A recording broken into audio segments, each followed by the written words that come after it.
నివాసంలో కూడా తనిఖీలు నిర్వహించారు. దాదాపుగా 4 గంటల సేపు కూడా ఈ తనిఖీలు అనేది కొనసాగుతూనే వచ్చాయి. ఈ కేసులో ప్రధానంగా ఎవరైతే ఆరోపణలు ఎదుర్కొంటా ఉన్నారో ఆ ఆరోపణలకు సంబంధించి తన కుమారుడు ఎవరైతే రాజీవ్ ఉన్నారో రాజీవ్ ప్రధానంగా ఆరోపణలు ఎదుర్కొంటూ ఉన్నారు. దాంతోపాటు వాళ్ళ బాబాయ్ ఎవరైతే ఉన్నారో వెంకటేశ్వరరావు ప్రధానంగా వీరిద్దరూ కూడా ఈ జోగి రమేష్ కుటుంబం నుంచి కూడా ఆరోపణలు ఎదుర్కొన్న పరిస్థితి కూడా కనిపిస్తూ ఉంది. విజయవాడ రూరల్ ప్రాంతంలో ఉన్న అంబాపురం గ్రామం ఏదైతే ఉందో అంబాపురం గ్రామానికి సంబంధించి ఆ గ్రామంలో అగ్రిగోల్డ్కు సంబంధించిన ఆస్తులు ఏవైతే ఉన్నాయో ఆ ఆస్తులు ఏదైతే రిజిస్ట్రేషన్ నెంబర్ అయితే ఉందో సర్వే నెంబర్ కానీ ఆ నెంబర్ మార్చి దాన్ని రిజిస్ట్రేషన్ చేయించుకున్నారని ప్రధానంగా ఆరోపణలు వినిపిస్తూ ఉన్నాయి. ఆ ఆరోపణలోనే ఈరోజు ఏసీబీ అధికారులు ఉదయం 5 గంటల నుంచి కూడా ఈ తనిఖీలు అనేవి కొనసాగించడం జరిగింది. ఈ తనిఖీల్లో కూడా దాదాపుగా 4 గంటల సేపు ఈ విచారణ అనేది ఏసీబీ అధికారులు ఈ నివాసంలో తనిఖీలు అయితే కొనసాగించారు. దీంట్లో ప్రధానంగా ఏదైతే జోగి రమేష్ కుమారుడు ఎవరైతే ఉన్నారో రాజీవ్ను ప్రధానంగా ఏవన్గా కూడా చేర్చినట్టుగా కూడా మనకు తెలుస్తూ ఉంది. ఈ నేపథ్యంలోనే ఈ రాజీవ్ని కొద్దిసేపు క్రితమే ఇక్కడ నివాసంలో నుంచి కూడా పోలీసులు ఇటు అదుపులోకి తీసుకొని ఇక్కడ నుంచి ఇటు అక్కడ కార్యాలయానికి ఏదైతే ఏసీబీ కార్యాలయము అక్కడ విజయవాడలో ఉన్న బస్టాండ్లో ఉందో ఆ కార్యాలయాన్ని కూడా తరలించడం జరిగింది. ఇక్కడ నుంచి జోగి రమేష్ కొద్దిసేపు క్రితమే దీనికి సంబంధించి కేసుకు సంబంధించి మొదటిసారి నేను మీడియాతో మాట్లాడుతూ ఉన్నాను. నా కుమారుని కావాలని టీడీపీ ప్రభుత్వం ఈ ఎన్డీఏ ప్రభుత్వం కక్షగట్టి అరెస్ట్ చేస్తూ ఉన్నారు. తను అసలు ఈ కేసుకు సంబంధించింది ఎక్కడా లేదు, అంతా కూడా నిబంధనలకు అనుకూలంగానే నిబంధనలతో ప్రకారమే అక్కడున్న భూమిని కొనుగోలు చేయడం కానీ అమ్మకాలు చేయడం కానీ సర్వేలు చేయడం కానీ అన్నీ కూడా చేసినట్టు ప్రధానంగా ఆయనైతే వెల్లడించడం జరిగింది. తాము నిజంగానే తప్పు చేసుంటే అవసరమైతే మేమే ఆత్మహత్య చేసుకుంటాము నిరూపించండి అంటూ కూడా సవాల్ విసిరి మరీ జోగి రమేష్ ఇక్కడి నుంచి వెళ్ళడం అయితే చూసాం కూడా.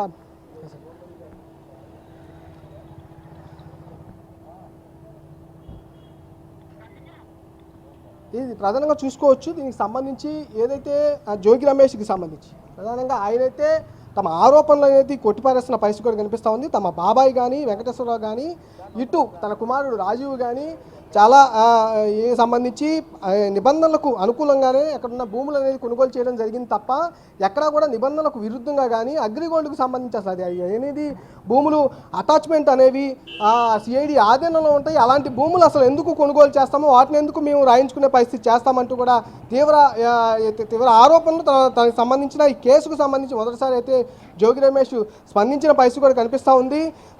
తమను కావాలనే ఇటు ఏదైతే ఆ రోజు కూడా చంద్రబాబు నాయుడు నివాసం వద్ద కూడా నిరసన తెలియజేయడానికి తప్ప మేము అక్కడ ఏదో దాడి చేయడానికి వెళ్ళలేదు, కావాలని టీడీపీ ఏదైతే ఉందో టీడీపీ ప్రభుత్వం ఎన్డీఏ ప్రభుత్వం కావాలని తమ పైన తమ కులస్తులపైన కక్ష కట్టి మరి ఇలాంటి దాడులు చేయిస్తూ ఉన్నారు, అక్రమ కేసులు బనాయిస్తున్నారంటూ కూడా ఇటు జోగి రమేష్ చెబుతున్న పరిస్థితి కూడా కనిపిస్తూ ఉంది. ప్రధానంగా చూసుకుంటే అంబాపురం సంబంధించి అక్కడ సర్వే నెంబర్ ఏదైతే ఉందో 87 సర్వే నెంబర్, ఆ సర్వే నెంబర్లో ఒక నెంబర్ చేంజ్ చేయించి 88 సర్వే నెంబర్ అనేది చేంజ్ చేసి అక్కడ ఈ రిజిస్ట్రేషన్ చేయించారనేది ప్రధానంగా ఆరోపణ అయితే వినిపిస్తున్న పరిస్థితి కూడా కనిపిస్తూ ఉంది. అంతేకాకుండా అక్కడ ఉన్న అధికారులు ఎవరైతే కోఆపరేట్ చేశారో అధికారులకు సంబంధించి అరున్న రెవెన్యూ అధికారులు డిప్యూటీ తహసీల్దార్ కావచ్చు, మండల సర్వేయర్ ఎవరైతే ఉన్నారో వాళ్ళు కావచ్చు, అంబాపురానికి సంబంధించి రెవెన్యూ ఏదైతే సర్వేయర్ ఉన్నారో వాళ్ళ ముగ్గురు మీద శాఖాపరమైన చర్యలు కూడా తీసుకున్న కూడా మనకి తెలిసింది. నివేదికకు సంబంధించి ఇటు డీజీపీకో నివేదిక ఇవ్వడం కానీ రెవెన్యూ శాఖకు సంబంధించి నివేదిక ఇవ్వడం కానీ ఈ మొత్తం కూడా సంబంధించి అగ్రిగోల్డ్ ఆస్తు ఏదైతే ఉన్నాయో అగ్రిగోల్డ్కు సంబంధించిన అటాచ్మెంట్లో ఉన్న ఆస్తులనే వీళ్ళు ప్రధానంగా రాయించుకునే పరిస్థితి చేశారు. అక్కడ కొనుగోలు అమ్మకాలు కూడా జరిపారంటూ కూడా ప్రధానంగా ఆరోపణలు వినిపిస్తున్న పరిస్థితిలో ఈరోజు ఉదయం 5 గంటల నుంచి ఏసీబీకి సంబంధించిన అధికారులు మొత్తం కూడా 15 మంది టీం ఒక 5 గంటల నుంచి దాదాపు 9:30 వరకు కూడా ఈ సర్చింగ్ అనేది తనిఖీలు అనేది చేయడం జరిగింది. ప్రధానంగా ఎవరైతే ఆరోపణలు ఎదుర్కొంటా ఉన్నారో రాజీవ్ కుమార్ ఎవరైతే జోగి రమేష్కి సంబంధించిన కుమారుడు రాజీవ్ ఆరోపణలు ఎదుర్కొంటా ఉన్నారో అతన్ని అదుపులోకి తీసుకొని విచారణను మరింత వేగవంతం చేసేందుకైతే ఇటు ఏసీబీ అధికారులు కూడా చేస్తున్న పరిస్థితి అయితే కనిపిస్తూ ఉంది. మల్లికార్జున్, అలాగే A1గా జోగి రమేష్ కుమారుడు రాజీవ్ను చేర్చారు, A2గా ఎవరిని చేర్చారు, ప్రస్తుతం ఆయనను కూడా అరెస్ట్ చేసే అవకాశాలు ఉన్నాయా? ప్రస్తుతానికైతే అంటే మనకున్న ఇన్ఫర్మేషన్ ప్రకారం A1గా కూడా రాజీవ్ను చేర్చినట్టు కూడా తెలుస్తూ ఉంది. A2గా ఎవరైతే జోగి రమేష్ బాబాయ్ వెంకటేశ్వరరావు ఉన్నారో ఆయన్ని చేర్చినట్టు కూడా తెలుస్తూ ఉంది. ఆయన పాత్ర కూడా ప్రధానంగా వినిపిస్తున్న పరిస్థితి ఉంది.